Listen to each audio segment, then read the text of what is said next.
Olá, tudo bem? Meu nome é William Tonelli, sou bacharel em administração, especialista na área de gestão e educação à distância e mestrando em desenvolvimento social.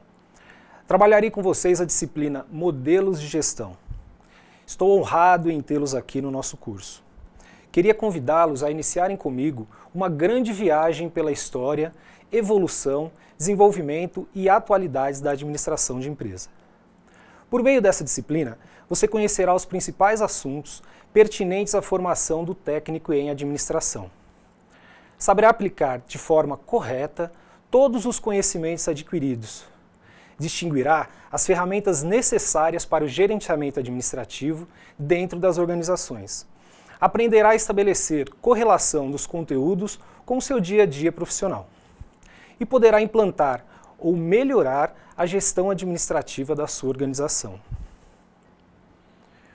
Um grande desafio na sua trajetória profissional será o de adaptar os conhecimentos e as técnicas estudadas para dentro da empresa onde trabalha ou que irá trabalhar. Assim, a partir de agora, aproveite bem as ferramentas que disponibilizamos para vocês: videoaulas, apostilas e os fóruns. Preste muita atenção nos conhecimentos e as experiências que serão compartilhadas por todos os seus professores e utilize-os da melhor forma para o seu crescimento profissional e pessoal. Peço que em nossas aulas acompanhem na apostila os conteúdos apresentados e façam anotações se surgirem dúvidas. Depois, é só postar em nossos fóruns de Tira Dúvidas que serão respondidas. Lembre-se que cada dúvida deve ser postada no fórum pertinente a cada aula. Vamos lá, vamos viajar pela história da administração. A palavra administrar vem do latim ad, direção ou tendência, minister, subordinação ou obediência. Então, etimologicamente significa direção ou tendência à subordinação ou à obediência. Portanto, administração significa alguém que realiza uma função abaixo do comando de outro, ou aquele que presta um serviço ao outro. Obediência ao que ou a quem. Essa história começou no ano 5000 a.C., na Suméria, quando são documentados os primeiros problemas práticos do homem. E em busca de soluções, o homem associou-se a outros. Por meio de esforços conjuntos, procuravam atingir os seus objetivos. Mas era preciso coordenar todos esses esforços. Era preciso que alguns ficassem sob o comando de outros. E os objetivos deles eram plantar, caçar, cultivar, enfim, produzir. Mas acontece que o pescador, por exemplo, ao trocar o excedente de sua produção por outras mercadorias das quais necessitavam, fazendo surgir o primeiro conceito de comércio, o escambo. Assim, se você era um pescador e precisava de arroz, você ia até o produtor de arroz e trocava essa mercadoria pelo peixe, proporcionalmente ao que entendesse ser justo. Buscando a justiça nessas trocas, organizando e estabelecendo padrões no comércio de mercadorias, surge então a moeda. E foi com as moedas que o mundo conheceu o fumo, o óleo de oliva, o sal, gado, até serem preteridos pelo ouro e pela prata.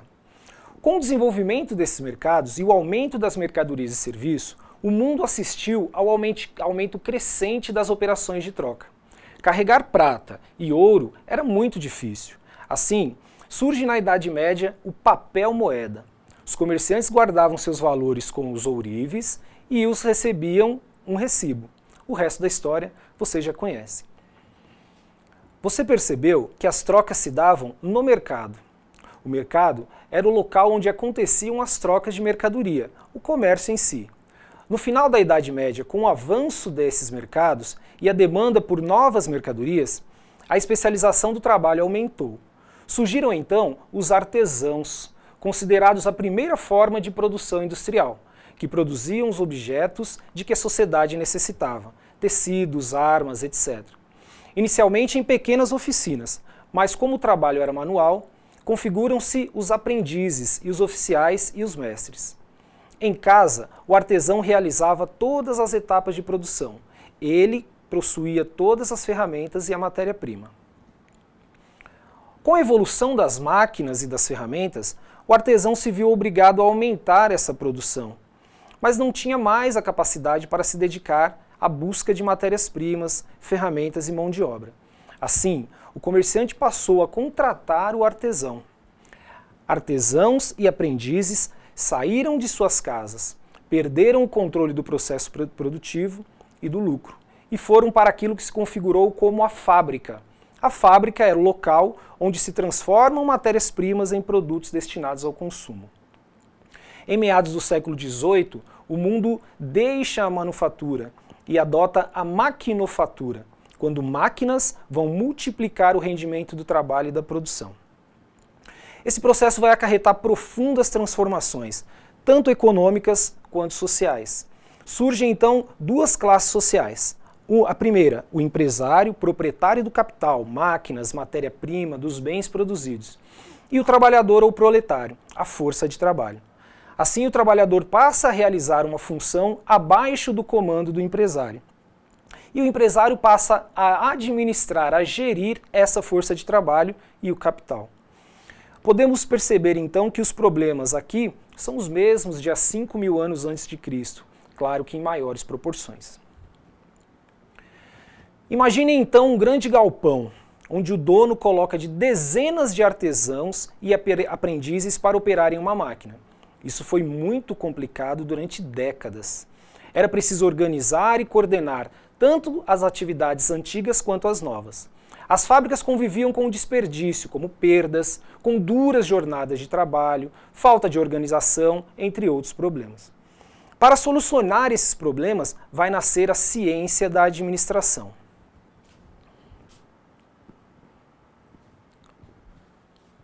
O que são então modelos de gestão? De maneira mais simplificada, um modelo de gestão significa um molde, uma forma de administrar. Mas afinal, você sabe o que é administrar? Administrar é tomar decisões sobre recursos disponíveis, quer sejam financeiros, materiais ou humanos, para atingir os objetivos de uma organização. Assim, podemos dizer que o modelo de gestão é o administrar por meio de um exemplo já existente, realizando as modificações necessárias de acordo com as peculiaridades de cada organização. Modelos de gestão são normas, princípios que vão orientar os gestores na escolha das melhores alternativas para administrar as empresas. Para Pereira e Santos, o modelo de gestão é compreendido como conjunto de princípios, técnicas e explicações que orientam a concepção e o modo de funcionamento de todos os elementos constituintes de uma organização. Vamos agora voltar ao ano de 1908, quando a empresa Ford lançou o seu primeiro modelo de carro, conhecido como modelo T. Para montar esse veículo, a indústria levava 12 horas e 20 minutos. Já na década de 20, mais de 10 anos depois, a montagem passou a ser feita em 1 hora e 20 minutos. Hoje, um carro do mesmo porte pode levar apenas alguns minutos para ser fabricado. Por que houve essa mudança? Pelo fato dos modelos de gestão evoluírem. No início do século XX, apresentava um grande número de empresas com problemas de desperdício, perdas, baixo rendimento de máquinas e funcionários. A concorrência passava a se intensificar, provocando uma correria por uma maior produtividade. Mas esse crescimento acelerado e a desorganização das empresas diminuíram a eficiência e aumentavam a insatisfação. Administrar ficava cada vez mais complexo e era preciso obter um maior rendimento. Empresas não são como máquinas. Se assim fosse, bastaria apertar alguns botões para tudo funcionar perfeitamente. Mas a realidade é que uma empresa vive em um ambiente tão turbulento que torna impossível prever o futuro ou manter qualquer equilíbrio. Com ambientes e mercados instáveis e em permanente evolução, as organizações competem por recursos que estão a cada dia mais limitados. Assim, ganham espaço no vocabulário empresarial as palavras complexidade, competitividade e sobrevivência. Mas afinal, o que vem a ser complexidade? Complexidade, na opinião de Ruben Bauer, não é de forma alguma completude, ao contrário, ela diz respeito à impossibilidade de chegar a qualquer conhecimento completo. Assim, a complexidade não irá trazer certezas sobre o que é incerto. Ela pode apenas propor, reconhecer a incerteza e dialogar com ela. No atual cenário em que vivemos, podemos perceber profundas mudanças que levam o mercado a essas incertezas. São mudanças sociais, culturais, tecnológicas, científicas, econômicas, ambientais, que obrigam as organizações a se adaptarem a fim de sobreviver. Mas aquelas organizações ou empresas que não conseguem, morrem rapidamente. Essa adaptação começa pelo modelo de gestão adotado. Os modelos construídos no início do século XX, com foco em máquinas, equilíbrio, controle, recurso e hierarquia, vão se tornando obsoletos na medida em que essa complexidade aumenta. E competitividade e sobrevivência? Do que se trata? A competitividade é a capacidade da empresa superar seus concorrentes em rentabilidade, de satisfazer as necessidades e desejos dos clientes, melhor do que fazem os seus concorrentes. Competitividade, então, é ser melhor que os concorrentes. Isso é ter uma vantagem.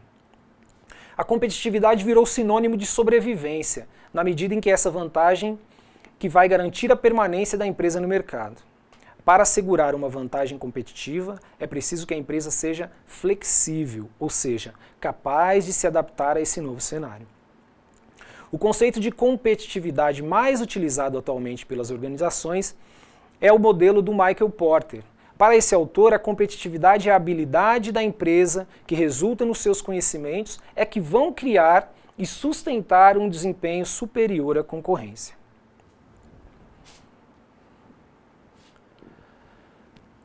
Vamos falar um pouco agora da introdução da administração.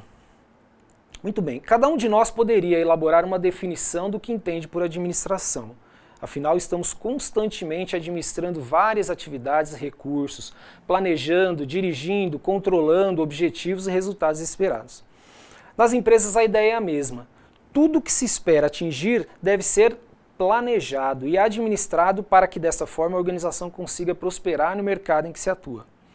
Segundo um outro autor, Hidalberto Chiavenato, a administração é o ato de trabalhar com e através de pessoas para realizar tanto os objetivos da organização quanto os objetivos dos seus membros. Por meio dessa definição, podemos perceber que administrar é sincronizar as atividades da empresa, realizadas por pessoas. E essas precisam ter seus objetivos pessoais alinhados aos objetivos da empresa. Ou seja, se a empresa é inovadora, ousada e busca por resultados agressivos, os funcionários também precisam ser pessoas que tenham essas mesmas características, pois assim o sucesso da empresa também será o sucesso do profissional que nela trabalha.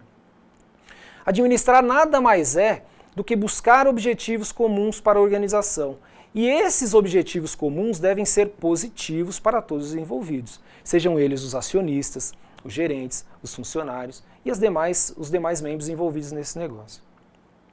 Para as empresas, o principal objetivo é o lucro, mas esse também não é o único. Podemos dizer que as empresas, além do lucro, também buscam alcançar altos índices de eficiência nas operações, bons níveis de satisfação dos seus clientes, buscam ser líderes no mercado em que atuam, ser a marca mais lembrada entre os consumidores, ser a pioneira do setor, ser socialmente responsável e ambientalmente correta. Tudo isso que acabamos de comentar formam os objetivos que devem nortear os trabalhos dos administradores. Mas afinal, qual a diferença entre empresa e organização? Toda organização é uma empresa? Toda empresa é uma organização? Você saberia responder essas perguntas?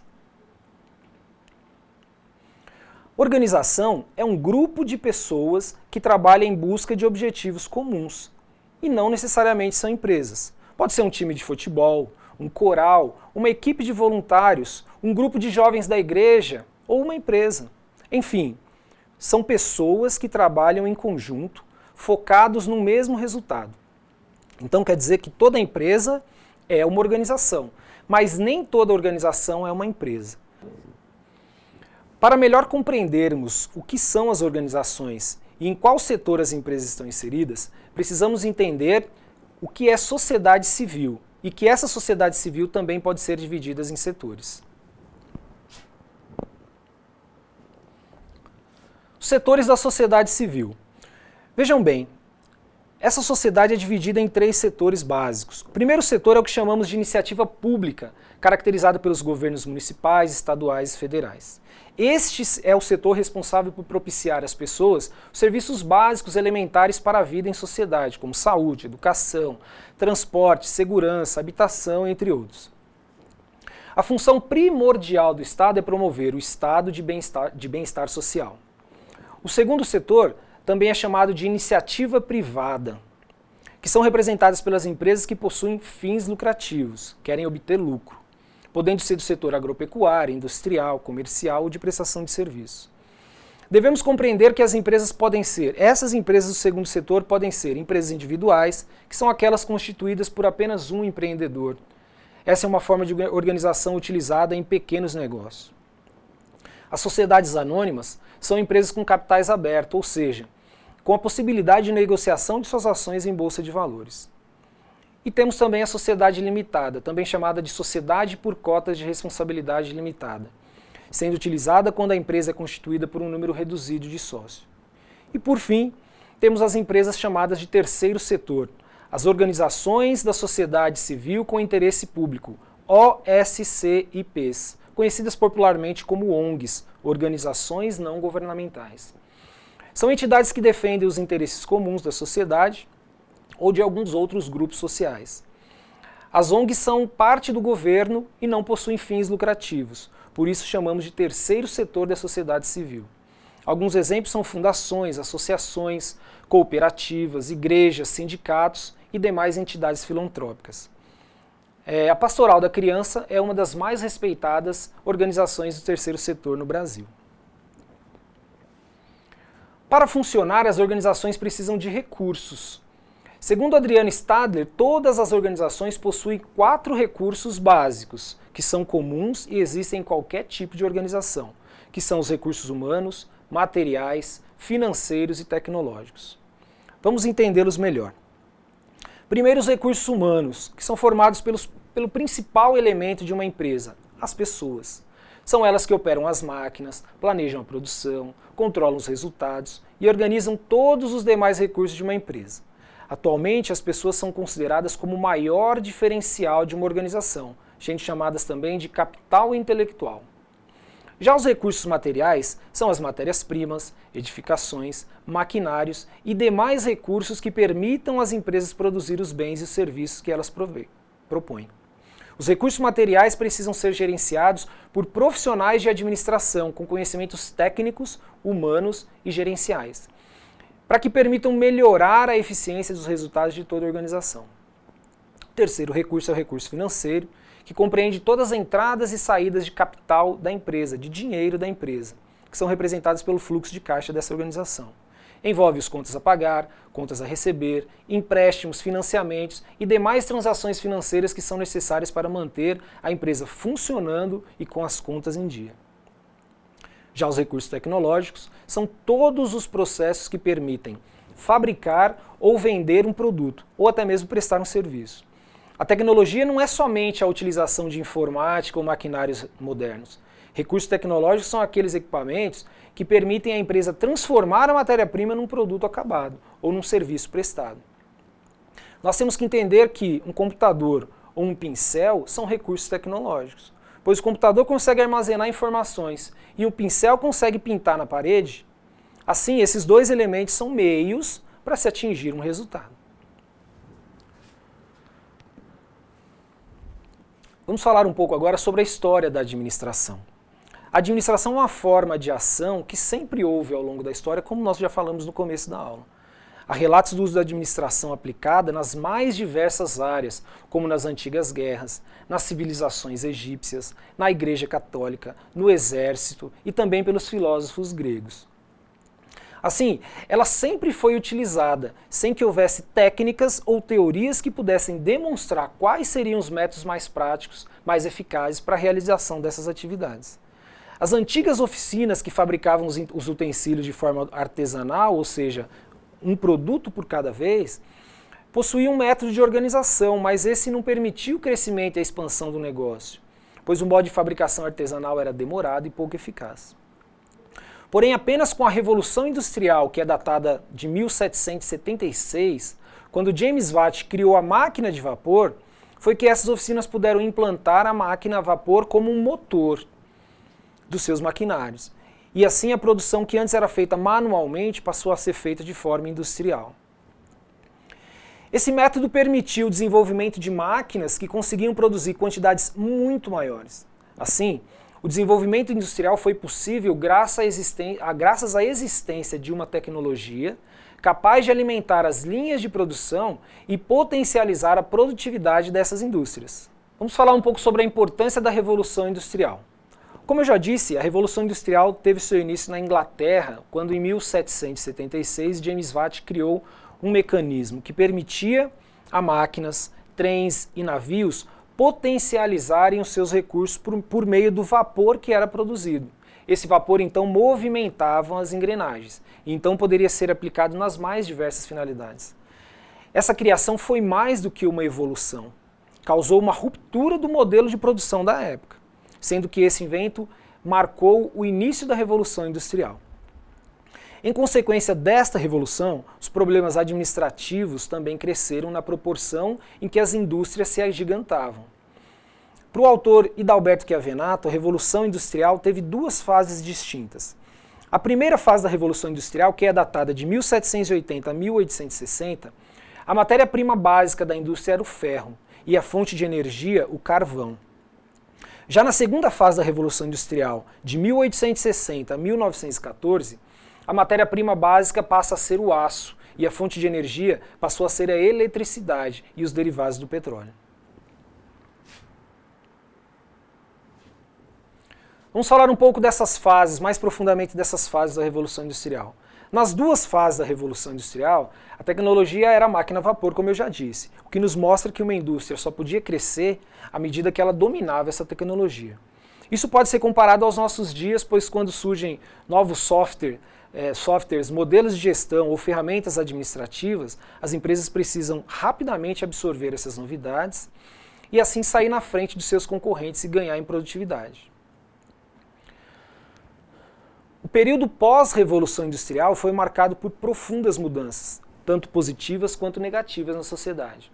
As positivas são bastante evidentes, pois o crescimento industrial, o desenvolvimento da tecnologia, o incentivo à pesquisa, o lançamento de novos produtos fizeram com que a própria sociedade fosse beneficiada por meio de seu crescimento e desenvolvimento.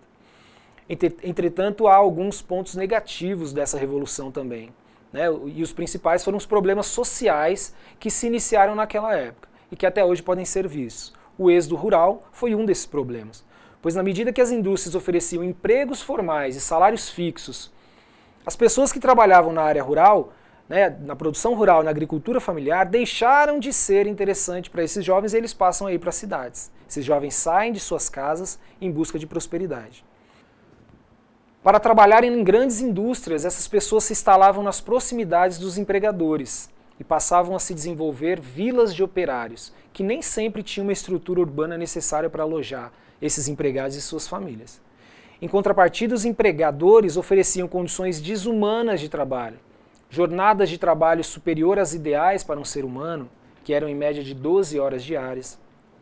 As condições de trabalho não eram propícias para a produtividade, pois em muitos casos havia pouca iluminação nos ambientes de trabalho, alta umidade, pouca ventilação e vergonhosas condições de higiene no trabalho.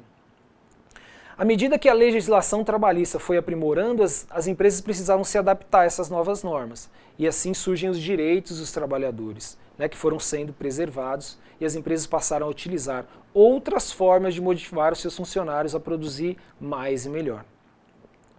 Nós também não podemos deixar de mencionar que a Revolução Industrial foi também responsável pelo crescimento e importância dos transportes. A própria tecnologia a vapor foi o combustível para trens de ferros e navios a vapor que eram responsáveis por transportar o excesso de produção que as grandes indústrias naquele momento produziam e que não eram absorvidas pelo mercado próximo a elas. Dessa forma, o transporte por estradas de ferro, por rios e navios também permitiu o fortalecimento do comércio exterior, levando até os mercados mais distantes os produtos das indústrias que perceberam a importância de ampliar fronteiras e ganhar novos consumidores. Tal atividade propiciou o crescimento e o desenvolvimento das grandes corporações, das grandes indústrias, pois o que garante a rentabilidade e o sucesso de empresas que vendem seus produtos para mercados distantes é a forma com que o planejamento e a gestão da empresa é operacionalizada. A administração então evoluiu agressivamente desde a Revolução Industrial, mas não podemos deixar de mencionar que graças a essa grande mudança no cenário empresarial, nos últimos 3 séculos, é que a eficaz gestão empresarial pode ser considerada como um grande diferencial competitivo para as empresas que a utilizam.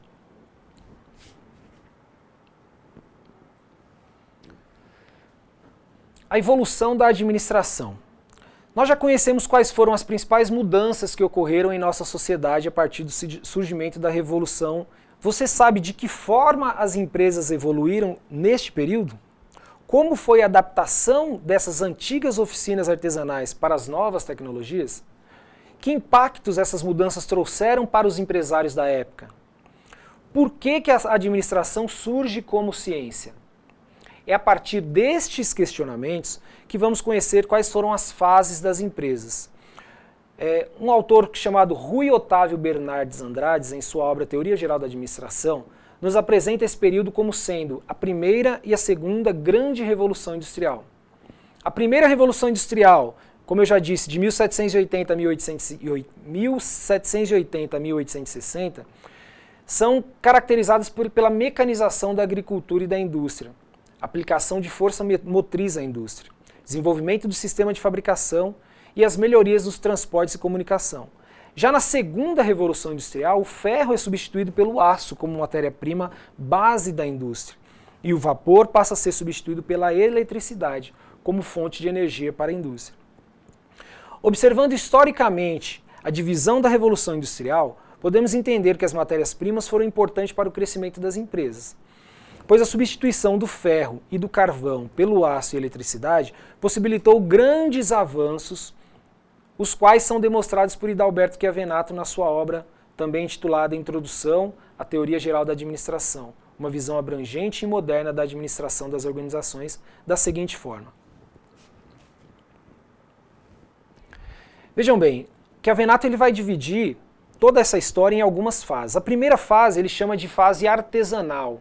É o período que compreende desde a antiguidade até a criação da máquina a vapor por James Watt. Nesse período a sociedade era mantida basicamente através da agricultura e na fabricação de produtos em forma artesanal, em pequenas oficinas, em pequena escala também.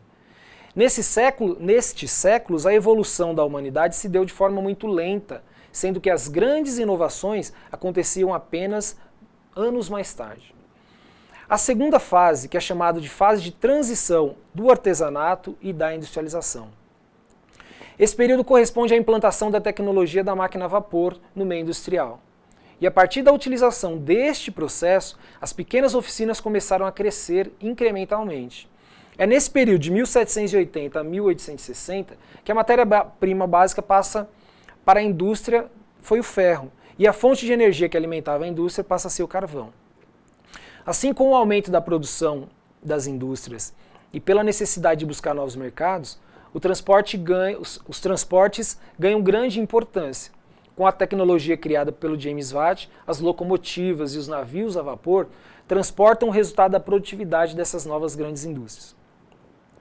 Já a terceira fase é conhecida como desenvolvimento industrial. Nessa fase é considerada como a segunda grande revolução industrial. Inicia-se em 1860 e termina em 1914, data da Primeira Grande Guerra Mundial. O ferro, que era a matéria-prima básica das indústrias, foi substituído pelo aço, e as principais fontes de energia deixam de ser apenas o carvão e passam a ser a eletricidade e os demais derivados do petróleo. Nessa fase ocorreu grandes invenções, o período que mais teve invenções em todos os tempos, como os motores elétricos, os motores de explosão, fato que determinou o surgimento das primeiras fábricas de automóveis. É nessa fase que os problemas administrativos se agigantam e surge a primeira teoria da administração, chamada de a Teoria Científica da Administração, criada por Frederick Taylor. A quarta fase, que é conhecida como a fase do gigantismo industrial. Esse período está situado entre as duas grandes guerras mundiais, fase de gigantescas revoluções econômicas, e onde ficou evidente o poder das maiores indústrias por meio da capacidade de gerar riquezas, criar empregos e determinar o que deve ser consumido. A quinta fase, que é a fase moderna, considera-se a fase moderna a partir do fim da Segunda Grande Guerra Mundial, 1945, até o início do período que é conhecido como globalização, início da década de 80. Nessa fase, os países mais desenvolvidos se destacam no cenário econômico mundial, criando a distinção entre os países chamados países do primeiro mundo e países considerados do terceiro mundo ou subdesenvolvidos. Destaca-se também nessa fase a pesquisa e o desenvolvimento de novos produtos e matérias-primas, como plástico e seus derivados, aplicados também no meio industrial. E a sexta fase é a fase que é chamada como globalização. Essa é a fase atual, que nós vivemos hoje, período a partir do início da década de 80, onde os conceitos de globalização da economia passaram a ser mais presentes na vida cotidiana da sociedade. Aqui, as comunicações tiveram um grande incremento, proporcionando acesso às informações cada vez mais rápido, fazendo com que as culturas, os costumes e os hábitos de consumo tivessem mudanças significativas por meio do multiculturalismo e das trocas cada vez mais intensas entre os povos. Vivemos nesse momento uma nova revolução, diferente daquela do século XVIII. Agora é a revolução da informação, pois o principal componente da tomada de decisão de uma empresa hoje é a informação precisa, clara, disponível e acessível no tempo ideal. Essa pode ser o diferencial da era da globalização. Conhecer a evolução das empresas faz com que cada um de nós perceba para onde vão as empresas de hoje, pois as organizações que são lucrativas e competitivas atualmente, se não continuarem investindo em inovação e pesquisa, em pesquisa de mercado, desenvolvimento de novos produtos e aderindo a novas tecnologias que continuam surgindo a todo momento, podem ficar rapidamente obsoletas e perderem a posição de destaque no mercado. Portanto, é preciso estar conectado com o mundo. Logo, os profissionais globalizados são aqueles que investem seu tempo em pesquisa e na busca de informações que possam contribuir para a sua carreira e, consequentemente, para a sua empresa. Pois, como vimos anteriormente, a informação é a melhor ferramenta que nos diferencia dos demais profissionais e empresas do século XXI.